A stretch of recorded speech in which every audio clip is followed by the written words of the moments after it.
Baik, bismillahirrahmanirrahim. Assalamualaikum warahmatullahi wabarakatuh. Perkenalkan, nama saya Muhammad Noval Ilmi dari SGD 10. Di sini saya akan menjelaskan tentang organa genitalia maskulina. Untuk organa genitalia maskulina sendiri itu dibagi menjadi dua garis besar, yaitu yang pertama organa genitalia maskulina yang interna dan organa genitalia maskulina yang eksterna. Untuk yang eksterna sendiri itu dibagi menjadi tiga, yaitu yang pertama penis, skrotum, sama uretra. Untuk yang selanjutnya itu yang interna. Untuk yang interna sendiri itu ada sepasang testis, sepasang epididymis, kemudian sepasang ductus deferentis, kemudian ada sepasang dari vesicula seminalis, kemudian ada sepasang glandula bulbouretralis atau nama lainnya dari kelenjar Koper, kemudian ada prostat, ada funiculus spermaticus. Nah, kemudian selanjutnya saya akan menjelaskan mengenai tentang vesicula seminalis. Untuk vesicula seminalis ini merupakan organ sepasang ya, jadi ada dua vesicula seminalis. Nah, untuk vesicula seminalis ini sendiri merupakan organ yang berongga, di mana organ ini berfungsi sebagai makanan dari spermatozoa, di mana nanti akan dicampurkan pada cairan semen. Nah, untuk organ vesicula seminalis ini, nah ini gambarnya, untuk bagiannya itu besar di bagian ujungnya membesar. Kemudian untuk batas medialnya merupakan di medial dari ampula dan ductus deferentis. Kemudian untuk bagian lateralnya itu terdapat plexus venosus prostaticus dan vesicalis. Ini bagian lateralnya sini tidak kelihatan. Kemudian setelah itu untuk vesicula seminalis sendiri ini itu diraba apabila vesicula urinaria ini penuh, itu akan teraba di perirektal. Selanjutnya saya akan menjelaskan mengenai tentang prostat. Untuk prostat sendiri itu berfungsi sebagai penghasil cairan alkalis atau berbau spesifik, di mana untuk pada wanita itu berhomolog dengan glandula parauretralis. Nah, untuk pada bagian substansianya sendiri itu dibagi menjadi dua. Untuk substansia muscularis sama substansia glandularis. Untuk muscularis sendiri itu terdiri dari otot-otot dan jaringan ikat fibrosa. Nah, untuk yang glandularis itu berfungsi sebagai penghasil bau spesifik. Nah, untuk lobusnya itu untuk lobus pada prostat sendiri. Ini ya untuk gambaran prostat. Ini untuk lobusnya. Yang sini itu lobus dextra, kemudian ada lobus medius sama lobus sinistra. Kemudian di sini ada isthmus, di mana isthmus sendiri ini pada bagian dekat dengan apex dari prostat. Nah, kemudian selanjutnya itu saya akan menjelaskan mengenai tentang morfologi dari glandula prostat. Untuk morfologi dari glandula prostat ini sebentar saya perlihatkan gambarnya. Ini glandula prostat dan ini vesika urinaria. Kemudian ini vesicula seminalis.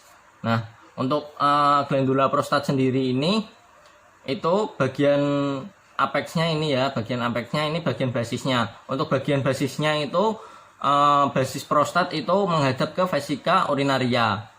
Nah, untuk apex prostat ini menghadap ke diafragma dari pelvis. Ini diafragma pelvis, di mana nanti letak dari glandula bulbouretralis atau kelenjar Koper. Kemudian terdapat dua fasies inferolateralis, di bagian sini inferolateralisnya tidak kelihatan, dan fasies anterior dan fasies posterior.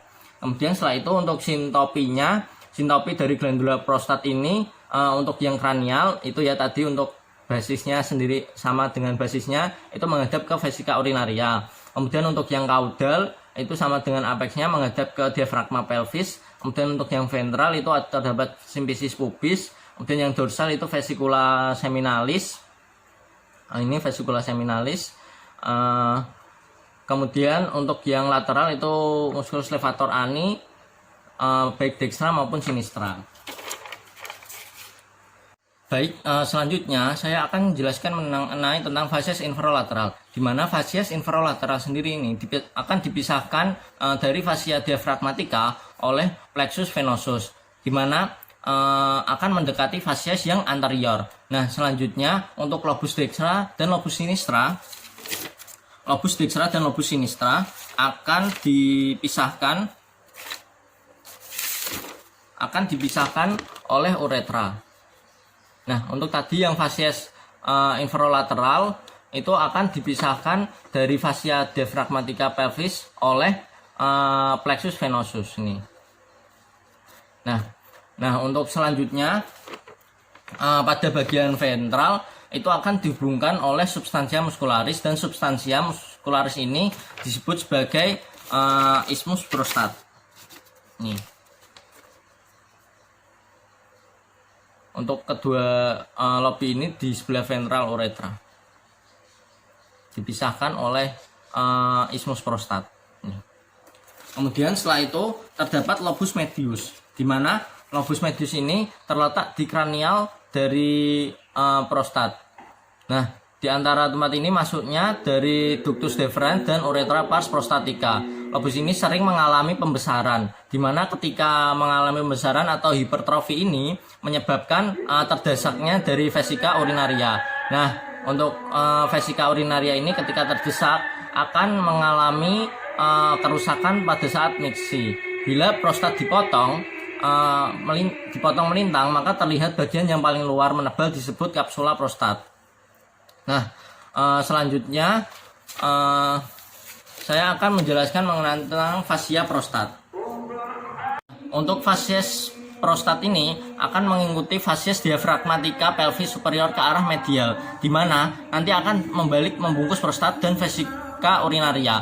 Nah, untuk fascia yang membungkus prostat tadi menebal. Nah, penebalan itu disebut fasies prostat. Kemudian di sebelah ventral dan retal prostat itu dipisahkan fascia tadi dan dipisahkan oleh kapsula prostat, di mana akan membentuk sebuah kapsul prostat yang akan melindungi dari prostatnya itu.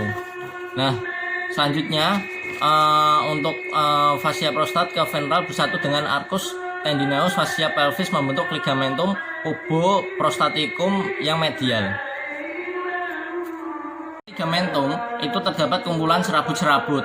Nah, serabut-serabut itu berupa otot polos dari musculus detrusor vesica urinaria, yaitu biasa disebut musculus puboprostaticus, di mana tepi bebas musculus pubococcygeus ada yang melanjut ke kranial dan melekat pada fascia prostat.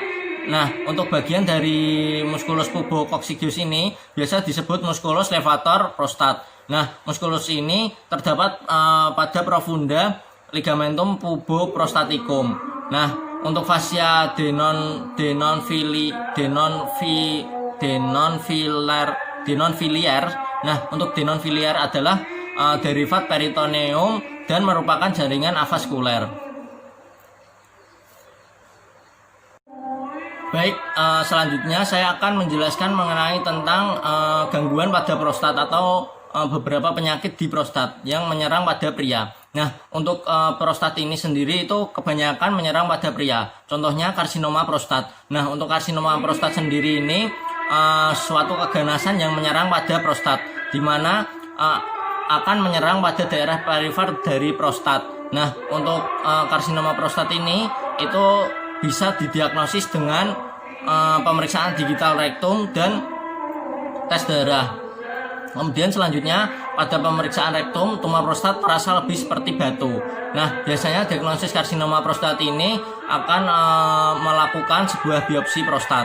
Kemudian selanjutnya ada hipertrofi prostat yang lebih jinak atau kita sebut dengan BPH, benigna prostaticum hypertrophy, di mana ini merupakan suatu penyakit prostat yang sering terjadi pada pria tentunya. Pada umumnya benigna BPH ini melibatkan lebih banyak regio centralis pada prostata. Untuk yang tadi kan untuk yang karsinoma prostat kan pada perifer, untuk yang ini pada daerah centralis prostat. Nah, ketika pada BPH ini prostat terasa lebih menonjol, tidak seperti pada yang tadi itu seperti batu ya. Untuk lebih parah yang karsinoma prostata yang tidak BPH. Baik, selanjutnya saya akan menjelaskan mengenai tentang glandula bulbo-uretralis, di mana glandula bulbo-uretralis ini sendiri itu terletak pada pars membranosa, di mana pars membranosa sendiri ini sering terjadi ruptur. Nah, untuk glandula bulbo-uretralis ini juga disebut sebagai glandula Cooper, di mana glandula ini tuh berjumlah sepasang ya untuk glandula Cooper ini. Nah, untuk letaknya itu di dorsolateral dari uretra pada pars membranosa. Kemudian setelah itu letaknya itu dalam substansia musculus sphincter uretra membranosa. Nah, pada ductus glandulanya itu menembus pada fascia diaphragmatica urogenitalis inferior. Nah, ini untuk fascia diaphragmatikanya ini terlihat. Ini ada digra maupun sinistra. Nah, untuk muaranya itu pada bulbus uretralis. Nah, untuk sekret dari glandula uretralis ini dikeluarkan akibat dari rangsangan erotik, di mana fungsinya itu akan mengeluarkan cairan yang akan melumasi pada penis ketika sebelum ejakulasi. Alhamdulillahirabbil alamin. Mohon maaf apabila ada salah kata dan salah penyampaian. Mohon bimbingannya. Wassalamualaikum warahmatullahi wabarakatuh.